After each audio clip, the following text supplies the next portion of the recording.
সতীপীঠ, শক্তিপীঠ, তন্ত্রপীঠ, তারাপীঠে ভক্তি ত্রিবেণী। রীতি মেনে দেবীর আরাধনা। আজ বিকেল পর্যন্ত অমাবস্যা তিথি রয়েছে। গর্ভগৃহের ছবি দেখছেন আপনারা।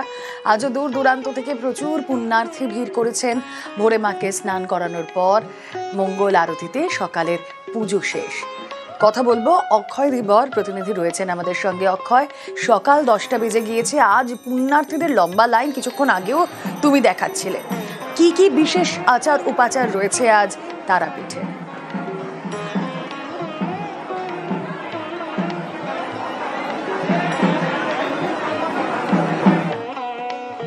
না, অক্ষয়ের সঙ্গে যোগাযোগ বিচ্ছিন্ন হয়ে গিয়েছে। যারা ঘরে বসে রয়েছেন তাদের জন্য একেবারে তারাপীঠ গর্ভগৃহের ছবি, মা তারার আরতির ছবি। গতকাল রাতে পুজো হয়, মা তারাকে কালী রূপে পুজো করা হয়। আজ বিকেল পর্যন্ত যেহেতু অমাবস্যা তিথি রয়েছে, তাই অমাবস্যা তিথিতে তারাপীঠে প্রচুর ভক্ত সমাগম, সেই ছবি আপনারা দেখছেন। তিল ধারণের জায়গা নেই। কথা বলবো, প্রতিনিধি অক্ষয় ধীবর রয়েছেন সঙ্গে। অক্ষয়,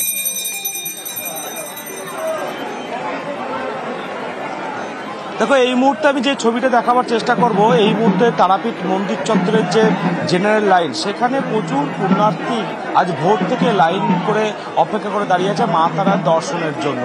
কালী পুজোর এই বিশেষ যে অমাবস্যা তিথি, সেই অমাবস্যা তিথি আজ বিকেল 4টের পর ছাড়ছে এবং সেই মতো গতকাল যারা আসতে পারেনি কালী পুজোর বিশেষ দিনে, তারা আজকে যেহেতু অমাবস্যার যে তিথি, সেই তিথি থাকছে, সেই কারণে ভোর থেকে লম্বা লাইন লক্ষ্য করা যাচ্ছে। রাজ্যের বিভিন্ন প্রান্তের মানুষ এসেছেন। এই মুহূর্তে আমাদের সাথে আছেন যারা পুণ্যার্থী, কালী পুজোর এই বিশেষ তিথিতে যারা এসেছেন এই তারাপীঠ মন্দিরে, তাদের সাথে কথা বলবো। আজকেও তো কালী পুজোর যে অমাবস্যা তিথি, সেই তিথি আছে এবং কালী পুজোর উদ্দেশ্যে কি মায়ের দর্শন করতে আসা এখানে? না, আমি এটা অপেক্ষা করে থাকি। প্রত্যেক বছরই আমি এই টাইমটায় আসি। আমি কালকে এসেছি, এসে পুজো দিয়েছি মাকে, এমন শীতল ভোগও জড়িয়েছি। আজকে আমাদের অন্নভোগও চড়ানো হবে। আর আমি সবাইকেই জানাবো, মানে এত ভিড়ের মধ্যেও যে মাকে এত সুন্দরভাবে আমি দর্শন করতে পারি, তার জন্যে অসংখ্য ধন্যবাদ। আর এটা মায়ের কাছে আমার পাওনা যে আমি প্রত্যেক বছর আসার সুযোগ পাই এই জায়গাটায়, আর এত সুন্দরভাবে পুজো দিতে পারি। মাকে খুব সুন্দরভাবে সাজানো হয়েছে। আজকে মায়ের দর্শন পেয়ে কেমন লাগলো? খুব ভালো লাগলো। আজকে মাকে খুব সুন্দরভাবে সাজানো হয়েছে। মায়ের কাছে গিয়ে মন যেন শান্তির মতন, মানে শীতল হয়ে গেল। খুব ভালো লাগলো। দেখো, যারা পুণ্যার্থী দূর দূরান্ত থেকে এসেছে, এবং আরো একটা বিষয় বলে রাখি, এই তন্ত্রপীঠ তারাপীঠ, এই তন্ত্রপীঠ তারাপীঠের সাধক বামদেব মা তারার দর্শন পেয়েছিলেন এবং এই কালী পুজোর বিশেষ যে তিথি, এই তিথিকে কিন্তু তন্ত্র সাধনার দিন হিসাবেও বেছে নেন যারা তন্ত্র সাধক আছে তারা। এই মুহূর্তে তারাপীঠ যে মন্দির, সেই মন্দির চত্বরে হোম যজ্ঞ প্রস্তুতি চলছে। সেখানেও কিন্তু যারা তন্ত্র সাধক আছে তারা হোম যজ্ঞে মেতে ওঠে এবং আজ সারা দিন ভক্তদের যে পুজোর লাইন, সে কিন্তু লক্ষ্য করা যাচ্ছে। বেশ,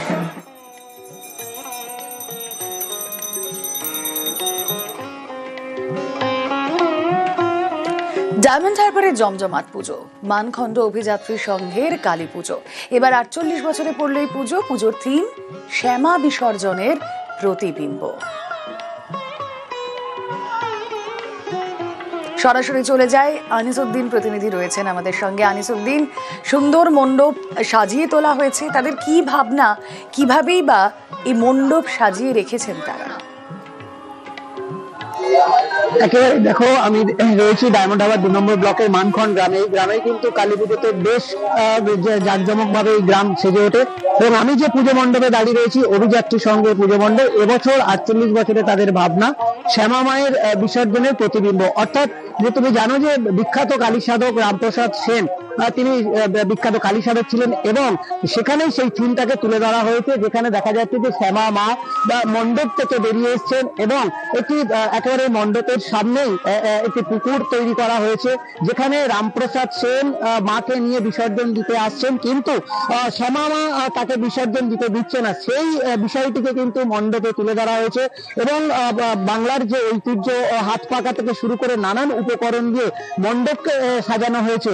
এবং আমি তোমাকে দেখানোর চেষ্টা করবো যেভাবে মণ্ডপের বাইরে প্রতিমাকে কিন্তু রাখা হয়েছে এবং ভেতরে বাবা মহাদেব রয়েছেন এবং তিনি যখনই রামপ্রসাদ সেন মাকে বিসর্জন দিতে আসছেন সেই সময় মা কিন্তু পেছন থেকেই রামপ্রসাদ সেনকে নিষেধ করছেন যে তাকে বিসর্জন যেন না দেয়। এখানে কয়েকজন রয়েছে, আমি জিজ্ঞাসা করবো তার থেকে পুজো কমিটি। বলছি দাদা, এই যে ভাবনাটা করে কিভাবে এলো আপনাদের, কি এটা হচ্ছে রামপ্রসাদ মায়ের তো বড় সাজাচ্ছিলেন, তাই রামপ্রসাদ মাকে অভিমানে মা দেখা দিচ্ছে না কেন, এত ডাকছে, সেই অভিমানে মন্দির থেকে মাকে প্রতিমাকে নিয়ে বিসর্জন করতে যাচ্ছে। তখন মা নিজেই হচ্ছে রামপ্রসাদকে টেনে ধরেছে, যে দেখা দিতে চাইছে যে আমি আছি, আমাকে বিসর্জন দিচ্ছি।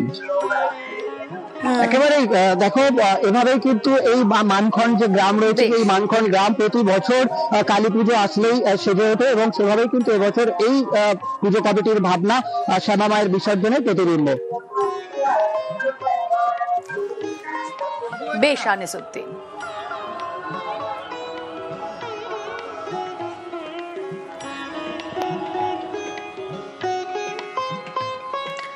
বাঁকুড়ার বড় কালীতলা প্রায় 600 বছরের পুরনো পুজোর দায়িত্ব চট্টোপাধ্যায় পরিবারে।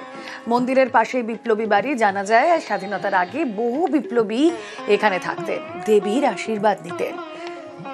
প্রিয়ব্রত প্রতিনিধি রয়েছেন সঙ্গে। প্রিয়ব্রত, 600 বছরের পুরনো পুজো, সেই পুজোর রীতিনীতি কেমন, কি তার ইতিহাস?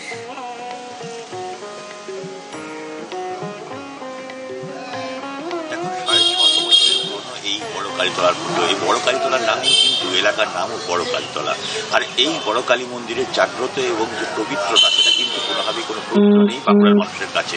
যেখানে 650 বছর আগে এই চট্টোপাধ্যায় পরিবার এই বড় কালী মানুষ এই মন্দিরে পুজো দিয়েছেন।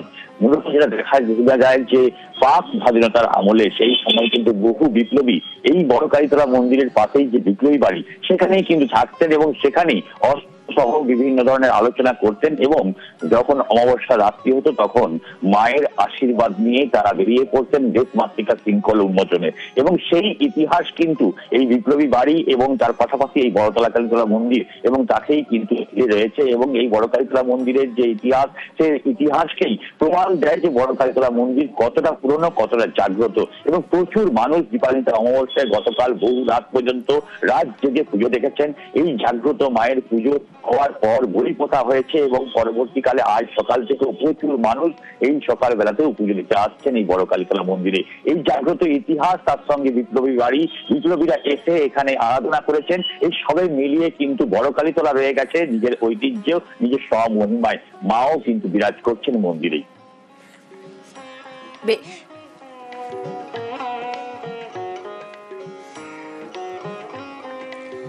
কালী পুজোর শক্তির আরাধনা, জেলায় জেলায় সতীপীঠে ভক্তদের ভিড় চোখে পড়ার মতো।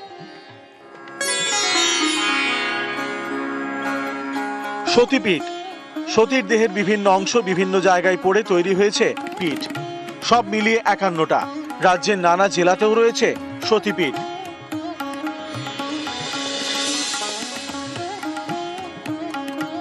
বীরভূমের নলহাটিতে নলাটেশ্বরী মন্দির।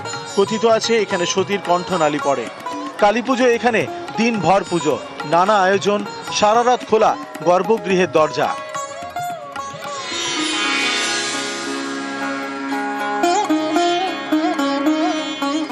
সতীর কোমরের একটা অংশ পড়েছিল কঙ্কালী তলায়, সেই থেকে এখানে সতীকে কঙ্কালী রূপে পুজো করা হয়।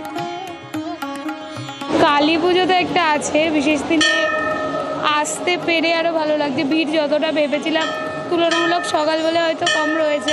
এরকম জায়গায় আসাটা তো ইচ্ছা থাকে না কালী পুজোর দিন, এসে খুব ভালো লাগছে। পুজো দেওয়া হয়ে গেছে, খুব ভালো মতন পুজো দিয়েছি, দর্শন পেয়েছি।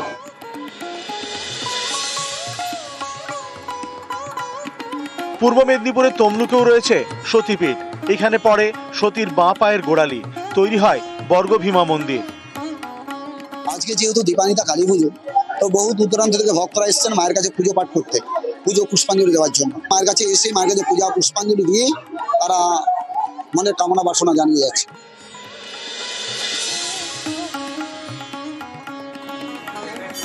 আসানসোলের কল্যাণেশ্বরী মন্দির, এই মন্দিরে ইতিহাসের গন্ধ।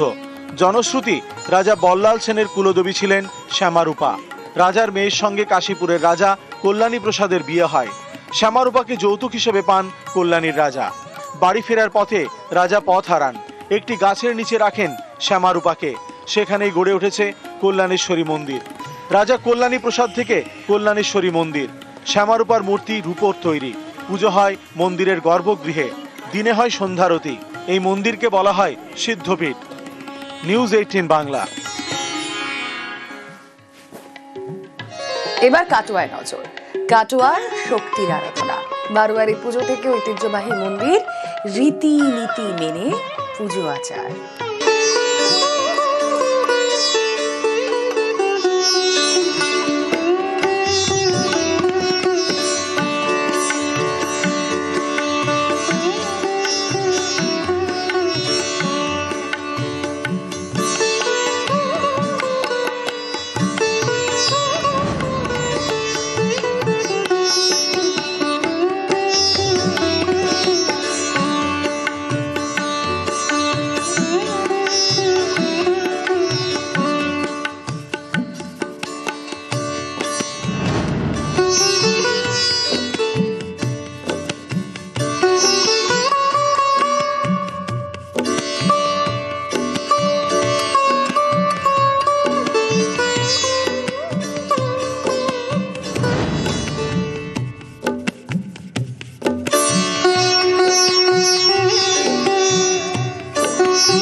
কাটোয়ার পর এবার পূর্ব বর্ধমানের আউশগ্রাম।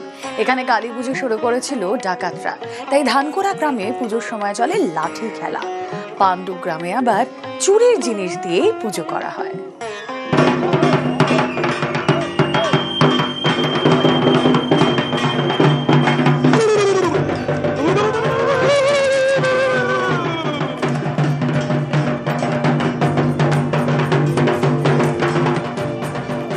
একটা সময় লাঠি খেলতো ডাকাতরা। তাদের প্রতিষ্ঠা করা পুজোয় সেরকম ভাবেই চলে লাঠি খেলা।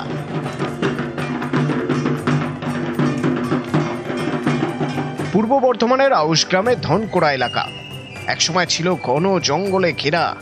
গা ঘেঁষে বয়ে গিয়েছে কুনুর নদী। এই নদীর পাশেই শ্মশান। আগে এই শ্মশানে কালী পুজো করতো ডাকাতরা, তারপর ডাকাতি করতে যেত। সময় গড়িয়েছে, জঙ্গল কেটে বসতি হয়েছে। এখন পুজো করে ভট্টাচার্য পরিবার। প্রায় 350 বছরের কালী পুজোয় রয়েছে ডাকাত দলের গল্প। অনেক বছর ধরে চলছে।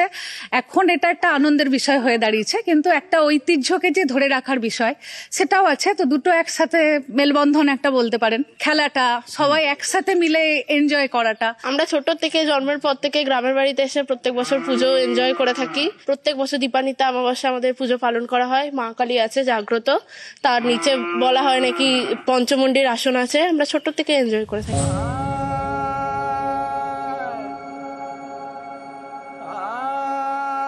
আউশগ্রামেই পাণ্ডুক। এখানে কালী পুজোর প্রতিষ্ঠা করে প্রহ্লাদ ডাকাত। জনশ্রুতি, একদিন কান্দির একটি মন্দিরে ডাকাতি করতে যায় প্রহ্লাদ ডাকাত। যাওয়ার সময় নাকি কালী তাকে কিশোরী রূপে দেখা দেন। ডাকাতি করে ফেরার পথে পাথরের কালী মূর্তি দেখতে পায় প্রহ্লাদ। সেই মূর্তি প্রতিষ্ঠা করে মেটে পাড়ায়। তারপর থেকে চলে আসছে পুজো। এখন ডাকাতির বদলে চুরির জিনিস দিয়ে পুজো করা হয়। বাপ দাদারা, ঠাকুর দাদারা তারা করে এসছে, তারা বড় বড় চুরি করতো আগে। এখন একটা যে কোনো একটা জিনিস চুরি করে নিয়ে মায়ের কাছে আনতে হয়, সেই ইয়েতেই পুজোটা হয়। বা পাটা সবসময় আগে আছে, তার জন্য বামাকালী নামে প্রচলিত। 300 বছর ধরে হয়ে আসছে আমাদের গ্রামে। প্রহ্লাদ মেটে যে ডাকাত ছিল, ডাকাত দল, সেই প্রহ্লাদ মেটেদের বংশধর এখন পুজোটা চালিয়ে যাচ্ছে, কিন্তু পুজোটা এখন সার্বজনীন হয়ে গেছে। পূর্ব বর্ধমান থেকে ক্যামেরায় দীপঙ্কর মল্লিকের সঙ্গে শরদিন্দু ঘোষ, নিউজ 18 বাংলা।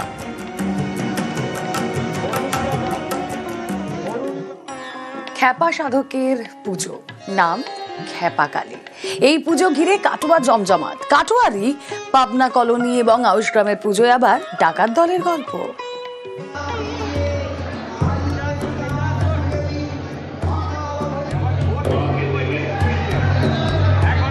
পূর্ব বর্ধমানের কাটোয়ার গৌরাঙ্গ পাড়া, এখানকার খ্যাপাকালী পুজো 100 বছরের বেশি পুরনো। জনশ্রুতি রয়েছে কাটোয়ায় থাকতেন এক খ্যাপা সাধক, তিনি এই কালী পুজো শুরু করেন, তাই নাম খ্যাপাকালী। প্রায় 22 ফুটের প্রতিমা, 3 কেজি সোনা আর প্রায় 6 কেজি রূপোর গয়নায় সাজানো, সোনার মুকুট এবং হাড়ে চমক। এই পুজোয় ভিড় করেন ভিন রাজ্যের পুণ্যার্থীরাও। মায়ের কাছে না এলে আমাদের মন ঠান্ডা হয় না, মায়ের কাছে এসে তবে আমাদের একটা বছরটা আমাদের হয়, মানে এখান থেকে শুরু হয়। মা ভীষণ জাগ্রত, সবারই মনস্কামনা পূর্ণ করে।